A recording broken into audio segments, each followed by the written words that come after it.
मौत और ज़िंदगी की जंग में ज़िंदगी ने अंततः झटका हाथ। रेस्क्यू कर रहे हेलीकॉप्टर से गिरकर एक और पर्यटक की गई जान। देवघर के त्रिकुट पहाड़ पर रोपवे में फंसे एक और पर्यटक की जान चली गई। मौत और ज़िंदगी के बीच जंग लड़ रहे पर्यटक को बचाने की लाख कोशिश के बाद भी आखिरकार मौत अपने आगोश में ले ही ली और हेलीकॉप्टर से गिरने से मौत हो गई। दूसरे दिन भर मशक्क़त के बाद भी देवघर के त्रिकुट पहाड़ के रोपवे पर हादसे में अब भी 14 जिंदगियां फंसी हुई है। सोमवार शाम 6 बजे अंधेरा होने के कारण रेस्क्यू ऑपरेशन को रोक दिया गया। सेना, वायुसेना और एनडीआरएफ की सोमवार दोपहर 12 बजे MI-17 हेलीकॉप्टर की मदद से दोबारा रेस्क्यू शुरू किया गया था। शाम तक 33 श्रद्धालुओं को बचाया गया। 14 लोग अब भी फंसे हैं। 2 लोगों की मौत हो गई। रेस्क्यू के वक्त शाम 5:30 बजे 48 वर्षीय पर्यटक का हेलीकॉप्टर में चढ़ने के दौरान सेफ्टी बेल्ट टूट गया।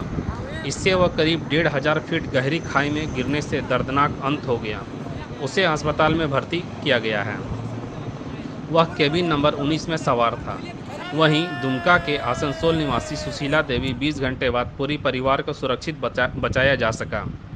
मंगलवार को तीसरे दिन शेष फंसे लोगों को बचाने के लिए रेस्क्यू किया जाएगा।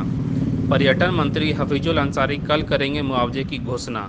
सुनिए 20 घंटे से अधिक समय तक फंसी दुमका की पर्यटक महिला सुशीला देवी की आप कितने देर से फंसी हुई थी? स्थानीय गोड्डा सांसद निशिकांत दुबे और पर्यटन मंत्री हफीजुल अंसारी कौन कौन थे क्या आपके कहा? साथ? पति था, मेरा लड़की था, लड़का था। कितने बच्चे थे आप लोग? मेरा बच्चा वहाँ हम लोग सब के साथ 2 बच्चे अच्छा। इनके थे और 3 तीन भतीजी थी। अभी आपको कैसा लग रहा है? कल ठीक लग रहा राहत है? सामग्री कुछ पहुंचा था आपके पास, पानी उनी? कुछ नहीं, जी नहीं, कल से अब तक कुछ नहीं। कुछ नहीं, अभी सुबह पहुँचा है। इस घटना में कहाँ क्या चूक हुई है इसके बारे में तो अभी मैं कुछ नहीं बोलूँगा, क्योंकि हमारी पहली प्राथमिकता जो 48 लोग कल से फंसे हुए थे और जिसमें से मैक्सिमम लोगों को हम लोग पानी भी नहीं पहुँचा पाए, वो कैसे स्वशरीर स्वकुशल हमारे बीच में आ जाए, हमारी प्रथम प्रायोरिटी रही। इस तरह से इस घटना की जानकारी भी मैंने माननीय गृह मंत्री जी को बताया, गृह सचिव जी को बताया। गृह सचिव जी ने चीफ सेक्रेटरी साहब को कहा, उसके पहले मैंने चीफ सेक्रेटरी साहब को कहा था। और गृह मंत्री जी लगातार इस घटनाक्रम पर जो है नज़र बनाए हुए थे। कल रात भी उन्होंने फ़ोन किया था, आज सुबह भी उन्होंने फ़ोन किया। और उन्हीं के प्रयास से, क्योंकि पहली बार मुझे लगता है कि देश में ऐसा हुआ होगा कि किसी ऑपरेशन में एयरफोर्स भी है, आर्मी भी है, एनडीआरएफ भी है और आईटीबीपी भी है। सभी फोर्स अपने आप में सक्षम फोर्स है। ये चारों ने एक जॉइंट कोऑर्डिनेशन बनाया डिस्ट्रिक्ट एडमिनिस्ट्रेशन के साथ और आप देख रहे हैं कि रात से ही ये ऑपरेशन चल रहा है और सुबह से अब सक्सेसफुल है और अब ये ऑपरेशन अंतिम पायदान पर है, कगार पर है। अभी तक जब मैं आपसे बात कर रहा हूँ तो मुझे लगता है कि 26-27 लोगों को हम निकाल चुके हैं। अब 20-21 लोग बचे हुए क्योंकि 48 लोग थे।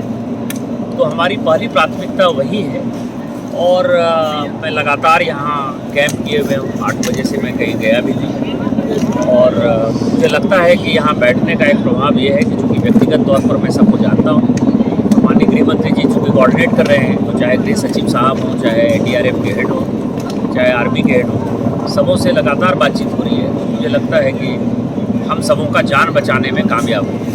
सर, आपने ठीक ही कहा ना कि मकसद एक ही है और उस मकसद में मेरे सोचने का ढंग अलग है, दूसरों का सोचने का ढंग अलग है। मैं आपको एक छोटी सी बात बताऊं कि कल प्रशासन को मैं कह रहा था कि कल जो 10-12 लोग बचाए गए, जो रेस्क्यू हुए, वो स्थानीय लोगों के कारण हुए। स्थानीय लोगों से जो मेरी बातचीत हुई, स्थानीय लोग ये कह रहे थे कि यदि उनको आप अच्छी सुविधा दे देंगे तो 4 केबिन जो है वो अपने दम पर खाली कर सकते हैं। प्रशासन कल से मेरी बात नहीं मान रहा था और आज आप समझिए कि मैं आपको एक सूचना दे दूं कि आज 2 केबिन जो है फिर उसी स्थानीय लोगों के कारण जो है एनडीआरएफ और आईटीबीपी ने उसको सपोर्ट किया। मैंने एनडीआरएफ के डीजी से बात किया तो 24 घंटे बाद प्रशासन को फाइनली वही काम करना पड़ा, स्थानीय लोगों का सहारा लेना पड़ा और वही लोग रेस्क्यू करके लाए।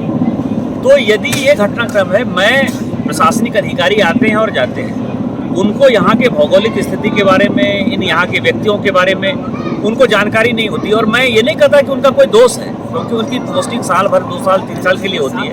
मैं तो यहाँ परमानेंट यहाँ पे हुई। आप देखे ही हैं कि एयरफोर्स की टीम, एनडीआरएफ का टीम, आर्मी की टीम सबों और जिला प्रशासन रांची से भी टीम आकर के रेस्क्यू में लगे हुए थे। करीब 30-32 आदमी को हम लोग निकाले और इसी बीच एक घटना भी घट गई, दर्दनाक घटना,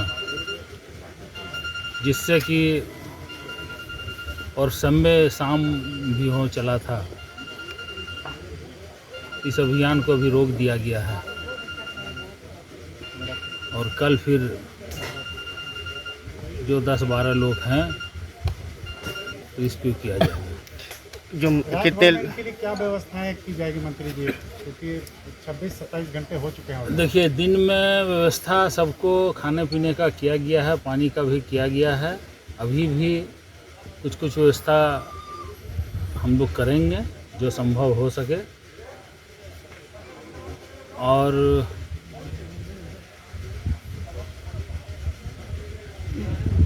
ज़्यादा तो कुछ नहीं कर सकते हैं, लेकिन ये हम लोग तो सोच रहे थे कि हम लोग शाम तक कामयाबी मिल जाएगी, लेकिन नहीं मिल सका। कुछ जो एयरफोर्स का, जो आर्मी का जहाज़ आना था छोटा, वो आ गया बड़ा। जो अभी टेक्निकल प्रॉब्लम जो पता चल रहा है कि वहाँ से छोटा आता तो उसमें आसानी होती है, तो ये दिक्कत हुई है। लेकिन अब फिर कल से लगते हैं, उम्मीद है कल हम लोग कामयाब हो जाएंगे। कितने लोगों की मौत हुई है और क्या हो मुआवजा की भी घोषणा हुई है? मुआवजा की घोषणा जो सरकारी प्रावधान है वही उसी हिसाब से कल हम लोग करेंगे। कल ये जाके देंगे, उम्मीद है। पहले इसको निकालना है। कितने की मौत हुई है? पुष्ट 2 की हुई है। अभी तो देख ही रहे हैं आप लोग, सब सामने है। एक कल हुई है। अभी जो लोग फंसे हुए हैं उनको फूड पहुंचाने की क्या व्यवस्था है?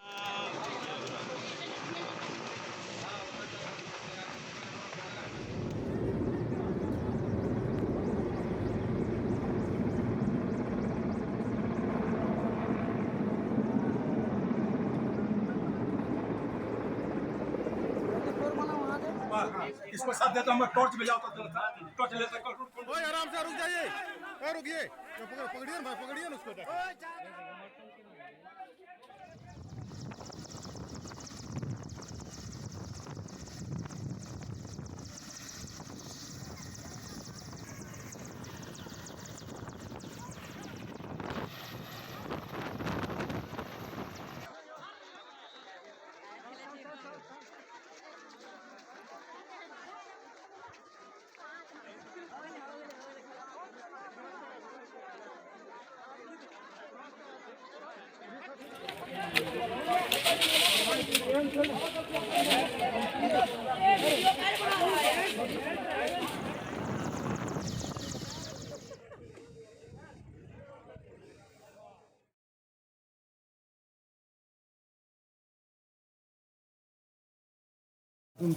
तुमका संसो पानी पी लो ना आपको। कितने देर से फंसी हुई थी?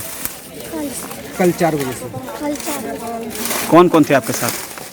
पति था, मेरा लड़की था, लड़का था। कितने बच्चे थे आप लोग?